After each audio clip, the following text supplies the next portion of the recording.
तो फाइनली आज कई दिनों के बाद मार्केट में देखेंगे तो हर तरफ कुछ ना कुछ हरियाली नज़र आ रही है। कुछ ना कुछ हरियाली का मतलब ये है कि हर इंडेक्स में देखेंगे तो पॉजिटिविटी दिख रही है।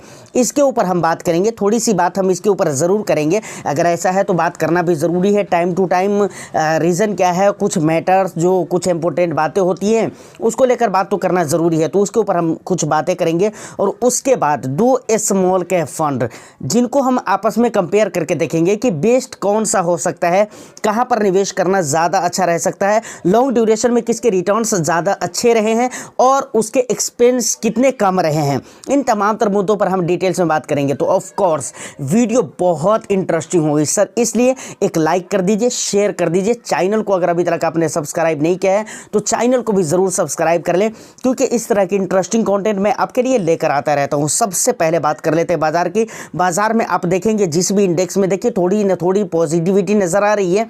तो यहाँ पर सिर्फ कहना इतना है कि इस तेज़ी को देखकर अभी आपको बहुत ज़्यादा एक्साइटेड होने की ज़रूरत नहीं है, बल्कि आगे के लिए आपको प्रिपेयर रहना चाहिए, तैयार रहना चाहिए और हिम्मत रखने की ज़रूरत है इस टाइम पे। क्योंकि बजट से पहले पहले मार्केट के अंदर अगर रैली आती भी है तो मैं पहले भी कह चुका हूँ कि उसके ऊपर बहुत ज़्यादा आपको भरोसा करने की ज़रूरत नहीं है, क्योंकि कुछ भी हो सकता है। होगा कोई छोटा बहुत बड़ा, छोटा बहुत बड़ा रीज़न होते रहता है मार्केट के अंदर, नेगेटिविटी पॉजिटिविटी चलती रहती है, ये मार्केट का रूल है। लेकिन ये लंबे समय से जो एक वोलेटिलिटी दिख रही है जिसकी वजह से मैं आपको ये कह रहा हूँ, प्लस सामने बजट आने वाला है, तो इसलिए ये सारे कारण हैं जिसकी वजह से मार्केट के अंदर अभी भी वोलेटिलिटी है।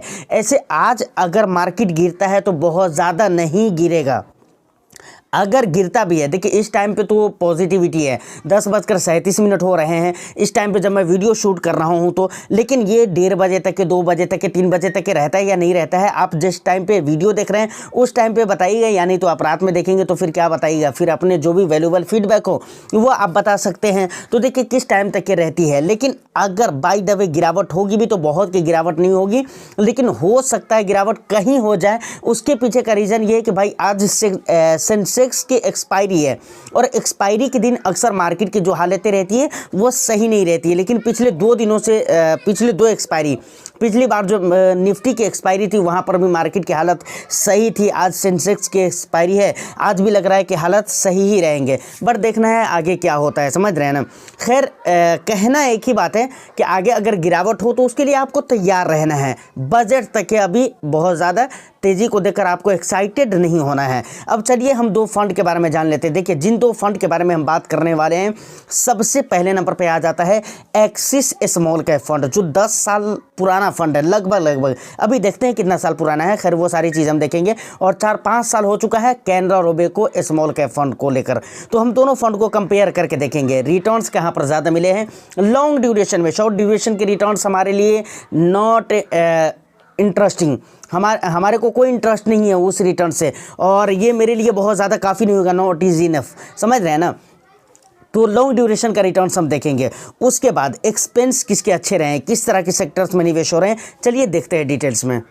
तो फाइनली हम पहुंच चुके हैं अपने मेन स्क्रीन के ऊपर। सबसे पहले नंबर पे आ जाता है एक्सिस स्मॉल कैप, दूसरा है Canara Robeco small cap fund. सबसे पहले वैल्यू रिसर्च की तरफ से जो रेटिंग दी गई है, एक्सिस को 3 स्टार की रेटिंग दी गई है, जबकि कैनरा को 4 स्टार की रेटिंग दी गई है। उसके बाद फंड एज की बात करें तो 11 साल, मैंने आपको कहा था ना 11 साल के लगभग हो चुके हैं इस फंड को, एक्सिस को, जबकि 5 साल हुए हैं, 5 साल 11 महीने हो चुके हैं किसके, कैनरा रोबेको के। फंड साइज़ की अगर बात करें तो 24,758 करोड़ का फंड साइज मिल जाता है एक्सिस का, और वहीं पर 12,544 करोड़ का फंड साइज मिल जाता है Canara Robeco small cap fund का।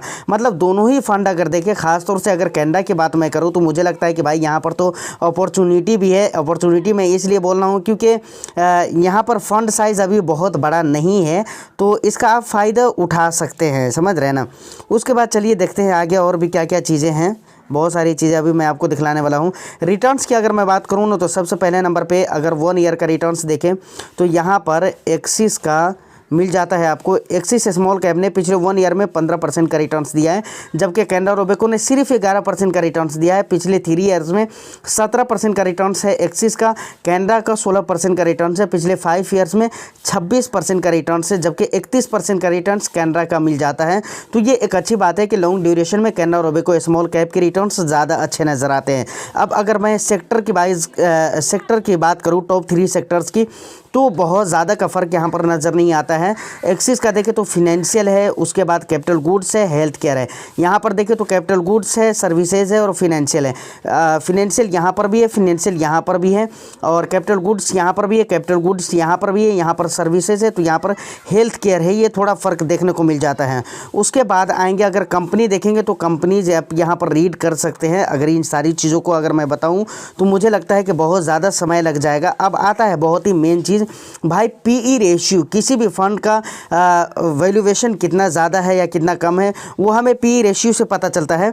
तो सबसे पहले अगर एक्सिस का पीई देखेंगे तो 35.8 मिल जाता है, जबकि कैनरा के 31.39 मिल जाता है। तो of course Canara Robeco is good. यहाँ पर कैनरा रोबेको ज़्यादा अच्छा नज़र आ रहा है, मतलब सस्ता नज़र आ रहा है। उसके बाद अगर मैं बात करूँ कि भाई यहाँ पर एक्सपेंस कितने हैं, तो एक्सपेंस के देखने बहुत ही ज़रूरी होते हैं। इसलिए यहाँ पर एक्सपेंस अगर देखेंगे तो एक्सिस में 0.56% है, जबकि कैनरा में 0.47% मिल। उसके बाद एग्जिट लोड की अगर बात की जाए तो 1% है, 1% है, और नो लॉक इन पीरियड है, कहीं पर कोई लॉक इन पीरियड नहीं है। अगर बेंचमार्क इंडेक्स की बात करें तो दोनों के ही बेंचमार्क इंडेक्स सेम इंडेक्स है, Nifty small cap 250 TRI। Investment की बात करें तो यहाँ पर आप एक्सिस में 500 रुपये से SIP कर सकते हैं, जबकि आपको कैनरा में SIP 1000 रुपये से करना पड़ेगा। उसके बाद लमसम की अगर बात करें तो एक्सिस में 1000 रुपये से आप लमसम कर सकते हैं, जबकि यहाँ पर कैनरा में आपको 5000 रुपये से लमसम करना पड़ेगा। अगर टाइम इन्वेस्टमेंट होराइजन की बात करें तो गुड फॉर लॉन्ग टर्म दोनों फंड के बारे में कहा गया है कि भाई ये लॉन्ग टर्म के लिए ही बेहतर है, और यहाँ पर ऐसे भी स्मॉल कैप है। तो मुझे नहीं लगता है कि आपको कम से कम 6-7 साल से कम टाइम ड्यूरेशन के लिए इन्वेस्टमेंट करना। तो फाइनली फंड के बारे में आपने बहुत सारी बातों को जान लिया है। अब एक बात मैं कहना चाहूँगा, देखिए ओवरऑल अगर देखा जाए तो कई सारी ऐसी चीज़ें हैं जिसकी वजह से जो है ना, सिर्फ एक रिटर्न्स को छोड़ दिया जाए तो कई सारी चीज़ें ऐसी हैं जिसकी वजह से मुझे लगता है कि भाई कैनरा रोबेको स्मॉल कैप ज़्यादा अच्छा नज़र आ रहा है। बट आपको क्या नज़र आ रहा है, आप मुझे कमेंट सेक्शन में कमेंट करके ज़रूर बताइएगा।